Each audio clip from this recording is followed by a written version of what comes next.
Video देखिए, ये देखिए प्लेन ऊपर गया और प्लेन प्रॉपरली जो है वो टेक ऑफ नहीं कर पाएगा। ठीक है, देखिए ये गया गया गया गया गया गया गया और ये लगभग 1:39 कल की बात है ये। ठीक है, ये देखिए अब ये प्रॉपर ये टेक ऑफ नहीं कर पा रही, आप देख सकते हैं ना। अभी इसको ऊपर जाना चाहिए, इसके इंजन काम नहीं किए, ऐसा मोस्ट प्रोबेबली यही रहा होगा। और ये अभी एकदम से ये नीचे आएगा, ये डिसेंड करने इसने शुरू किया, सिर्फ 882 फीट तक गया था, फिर एकदम से ये नीचे आया। अब ये सीधा मेघनानी नगर में गिरेगा ये, ठीक है ना, मेघनानी नगर में गिरेगा। यहां जो बीजे मेडिकल कॉलेज है, ये देखिए ये भयंकर ब्लास्ट हुआ, वहां पे कॉलेज में गिरा। डॉक्टर्स खाना खा रहे थे क्योंकि उस समय खाना खाने का समय था, खाना खाने का समय था। बताया जा रहा है कि 5 डॉक्टर्स मर गए हैं और बहुत सारे लोग घायल हो सकते हैं, और इसमें खाली एक सर्वाइवर बचा है। तो ये बहुत ही चौंकाने वाला दृश्य है दोस्तों।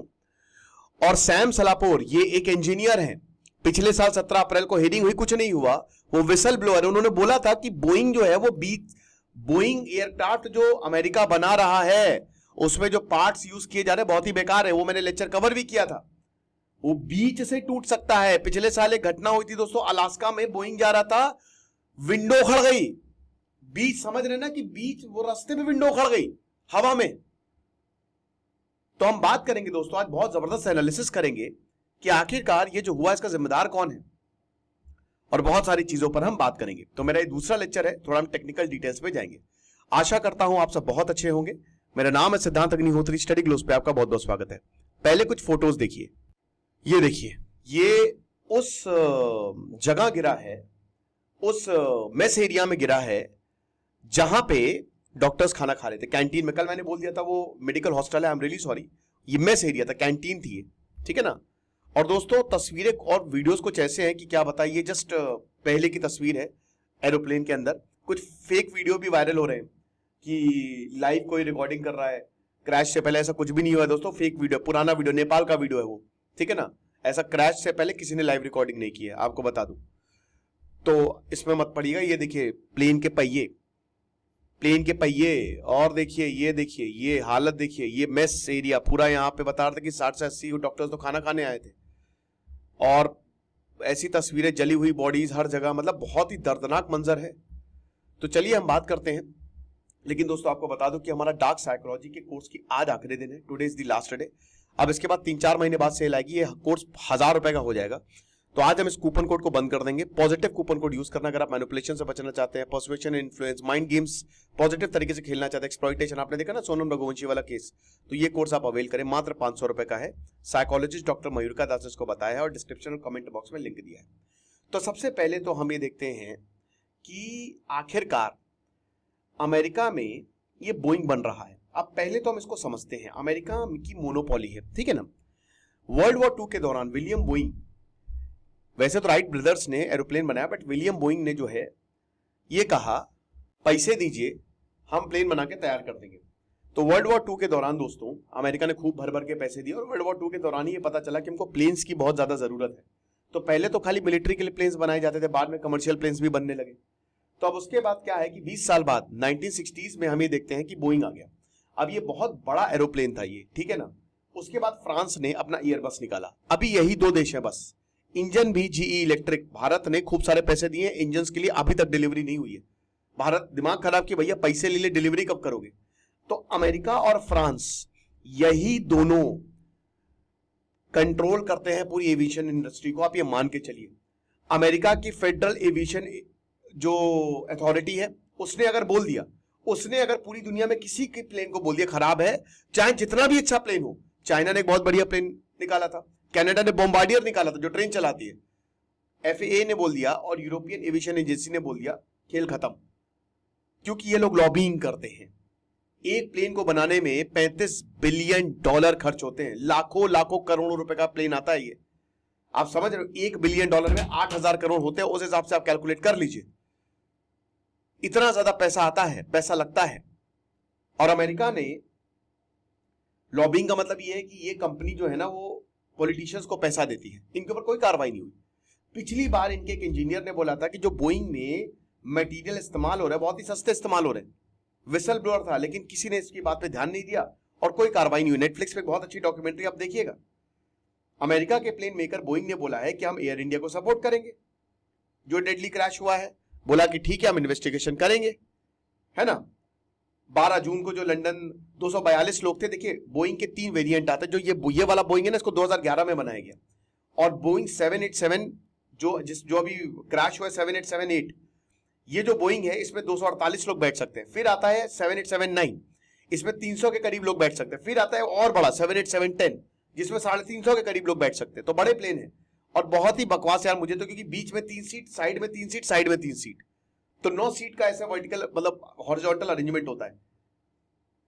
और एयर इंडिया को अभी आपको पता है कि टाटा ने एक्वायर किया था, तो बता रहे कि हम एयर इंडिया के साथ कांटेक्ट में हैं फ्लाइट 171 को लेकर, और हम पूरी तरीके से सपोर्ट में हैं। हमारे थॉट्स जो है वो पैसेंजर्स के साथ है, क्रू के साथ है, फर्स्ट रिस्पॉन्डर्स के साथ है, जो भी तो संवेदनाएं हैं हमारी। एयर इंडिया की फ्लाइट 171 जिसमें 230 पैसेंजर्स थे, 2 पायलट्स थे, 10 क्रू मेंबर्स, 242 टोटल मेंबर्स थे। एक ही सर्वाइवर है बस, रमेश विश्व कुमार, वो भी विश्वास कुमार, जो कि सीट 11A पे बैठा था, इमरजेंसी सीट होती है वो खुली भागा वो बहुत तेजी में। तो फर्स्ट फेटल क्रैश है ये। बोइंग 787 ड्रीम लाइनर इससे पहले कभी क्रैश नहीं हुआ, इसीलिए स्टॉक मार्केट में इनके क्रैश हो गए हैं। और इससे पहले भी ऑपरेशनल इश्यूज देखने को मिले हैं। मैंने बताया ना, इंजीनियर बताया था 20 से क्रैक हो जाएगा किसी दिन, ये चीज है। अब बहुत वाइड बॉडी है ये जो ट्विन जेट इंटरकॉन्टिनेंटल प्लेन है, मोस्ट एडवांस्ड जेट माना जाता है। बोइंग 787 वैसे तो ऑर्डर दिए थे यहां पे कंपनीज ने, बट अभी तक बहुत लोगों को मिले नहीं है, मतलब टाटा वाटा को। तो 787-8 जो है, जो एक्सीडेंट में इन्वॉल्व था, वो 2014 में भारत को दिया गया था, और ये सबसे छोटा है, 248 पैसेंजर्स ले जा सकता है, और ये फ्यूल इफेक्टिव है, ठीक है ना। अच्छा खासा इसमें आपको फ्यूल मिलेगा, 20% इफेक्टिव है, मतलब 20% कम फ्यूल में जाएगा।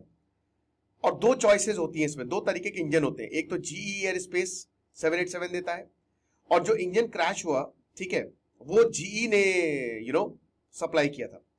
Aviation consultant John M Cox बताते हैं, जो कि सीईओ है सेफ्टी ऑपरेटिंग सिस्टम के। इन्होंने एसोसिएटेड प्रेस को यह बताया था लॉस एंजलिस से कि एयरक्राफ्ट उसकी नोज जो है वो ऊपर थी, और वो ऊपर नहीं जा रहा था। और सबसे बड़ी बात यही है ना कि नोज ऊपर थी, तो ये ऊपर क्यों नहीं गया, तो इन्वेस्टिगेटर्स को ये देखना पड़ेगा। और अभी इस पॉइंट पे it is very very very early, अभी हम इस पर कमेंट नहीं करेंगे, हमको बहुत ज्यादा चीजें नहीं पता है।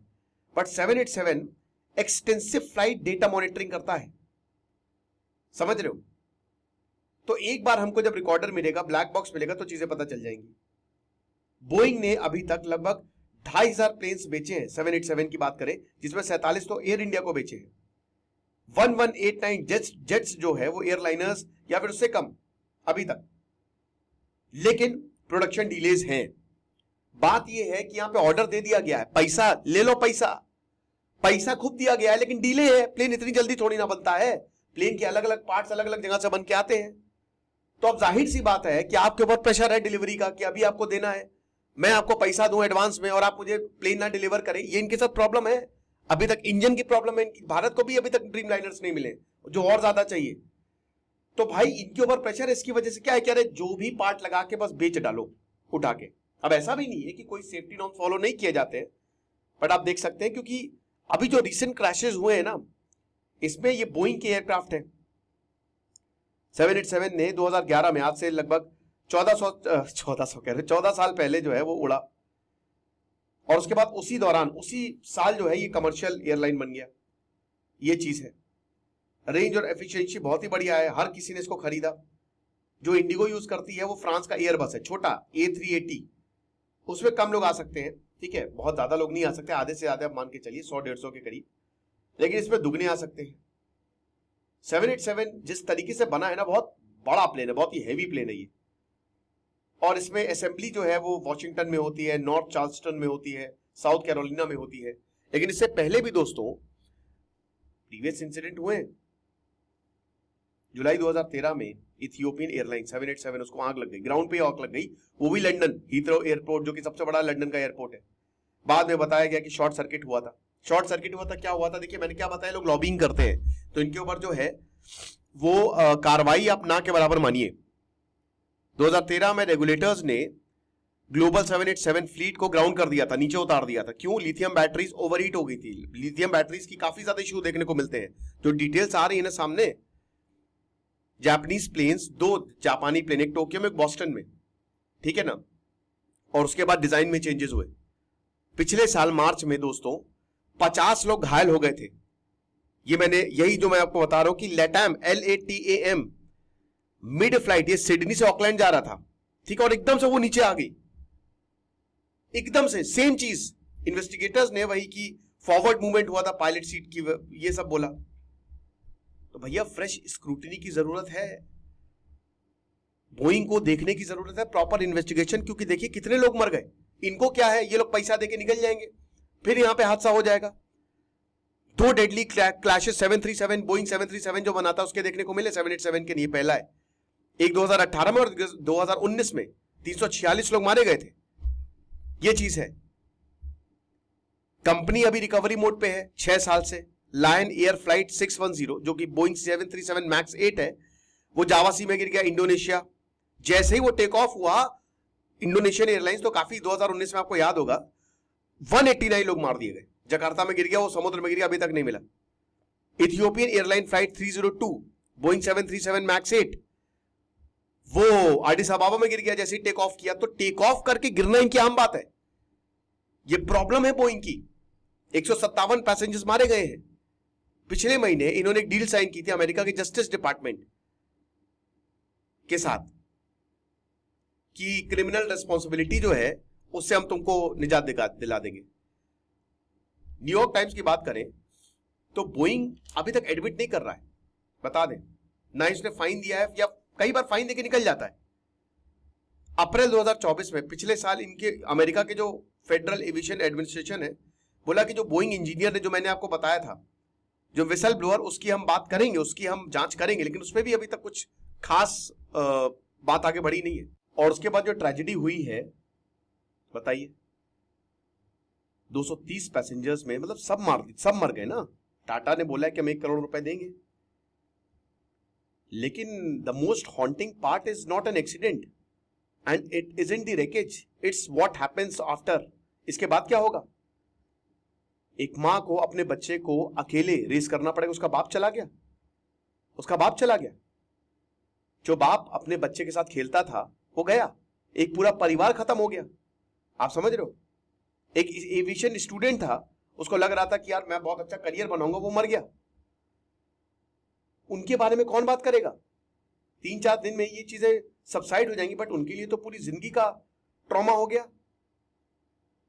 हमको लगता है कि जो इंश्योरेंस है वो सब चीज देख लेगा, it takes care of everything. नहीं, जो नहीं कवर होता that is more devastating. Studies बताते हैं कि जो नॉन इंश्योर्ड है या जो अंडर इंश्योर्ड है, वो कॉस्ट हो सकता है 70% ज्यादा हो जो इंश्योरेंस आपको देते हैं। तो फैमिली जो है वो अपना लव्ड वन तो लूज करते ही करते हैं, लेकिन उनको कुछ खास हेल्प भी नहीं मिलती और ना ही रिकॉग्निशन मिलता। कौन 242 लोगों की कहानी बताएगा? बच्चों के लिए थेरेपी, स्पाउसेस, पेरेंट्स, सालों साल तक ये ट्रॉमा जो है इनको हॉन्ट करता रहेगा। सपने आएंगे, प्रमोशंस, पेंशंस, बर्थडे, माइलस्टोन, सब खत्म, सब गॉन। बहुत सारे कल्चर्स में जो अगर आप गुड बाय कहते तो एक दिन का अफेयर नहीं होता। सेरेमनीज, ट्रैवल्स, गैदरिंग काफी ज्यादा मैटर करते हैं किसी फैमिली को। लेकिन अब यही है, इन सारी चीजों की हम बात ही नहीं करते। Safety is not just about protocols, ये लोगों के लिए है। आप समझ रहे हो? हमको वो कल्चर चाहिए जो इंसान को रिकॉग्नाइज करे, इंसान की जिंदगी को रिकॉग्नाइज करे। हमको सपोर्ट करना चाहिए, फैमिलीज को सपोर्ट करना चाहिए, लॉन्ग टर्म साइकोलॉजिकल केयर देनी चाहिए। जो इन्वेस्टिगेटर्स हैं, जो रिस्पॉन्डर्स हैं, उनको भी, और जो फैमिलीज है, फैमिली को लीगल और फाइनेंशियल सिस्टम दोनों हेल्प करनी चाहिए विद डिग्निटी। तो इन चीजों पर अगर हम ध्यान देंगे तो ज्यादा बेटर होगा। बट वही है कि यहां पे बोइंग की स्क्रूटनी जरूरी है, ऐसे काम चलेगा नहीं, क्योंकि ये हम सबकी जिंदगी का सवाल है दोस्तों। आज हम नहीं ट्रैवल करें, कल तो ट्रैवल करेंगे ना। खुश रहिए, पढ़ते रहिए। जैसे सिद्धांत अग्निहोत्री साइनिंग, और बाकी कोर्स का लिंक जो है वो डिस्क्रिप्शन और कमेंट बॉक्स में दिया है। आपको क्या लगता है मुझे कमेंट बॉक्स में बताइएगा। Thank you so much.